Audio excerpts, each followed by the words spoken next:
ഇടയ്ക്കിടയ്ക്കുള്ള പരീക്ഷ കാരണം മനസ്സിനൊരു സ്വസ്ഥതയില്ല. അവന്മാർക്ക് ഇത് ഒരുമിച്ച് അവസാനം നടത്തിയാ പോരെ.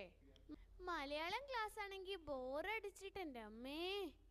മലയാളം എന്ന് കേട്ടാൽ തന്നെ പേടിയാവും. ശാർദൂല വിക്രീഡിതവും കാകിളിയും എന്നൊക്കെ പറഞ്ഞ്. എനിക്ക് മലയാള ഗ്രാമർ ഭയങ്കര ഇഷ്ടമാ. ആണല്ലേ, നിനക്കങ്ങനെയാണല്ലോ, പണ്ടേ തലതിരിഞ്ഞല്ലേ. ഞാൻ പറഞ്ഞു തരാം മലയാളം ഗ്രാമർ. ഞാനൊരു ചോദ്യം അങ്ങ് ചോദിച്ചേക്കാം. ഈ വാചകത്തിൽ കർത്താവ് ആര്? രാജു പഠിച്ചുകൊണ്ടിരിക്കുന്നു. ഇത് കേൾക്കുമ്പോൾ തന്നെ രാജു ആരാണെന്ന് മനസ്സിലാവും. രാജു ആരാ? ആന മണ്ടൻ.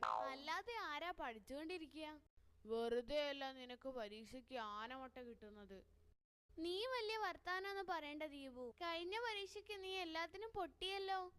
ഇത്തവണ ഞാൻ ആകെ മാറി. ഭയങ്കര പഠിത്തമാ. കണ്ടില്ലേ, ഞാനാകെ പഠിച്ചു ക്ഷീണിച്ചിരിക്കുക. ഭയങ്കരം തന്നെ. അല്ല ടിൻഡു, അങ്ങനെ കളിയാക്കൊന്നും വേണ്ട. അവന് ഈ ഇടയായി ഭയങ്കര പഠിത്തമാ. അവന്റെ കണ്ണ് കണ്ടില്ലേ? ശരിയാ, പഠിച്ചു കണ്ണ് രണ്ടും കുഴിഞ്ഞു പോയി. സാരമില്ല, റിസൾട്ട് കാണുമ്പോ കുഴിഞ്ഞ കണ്ണ് താനേ തള്ളി പുറത്തേക്ക് വരും. Just wait.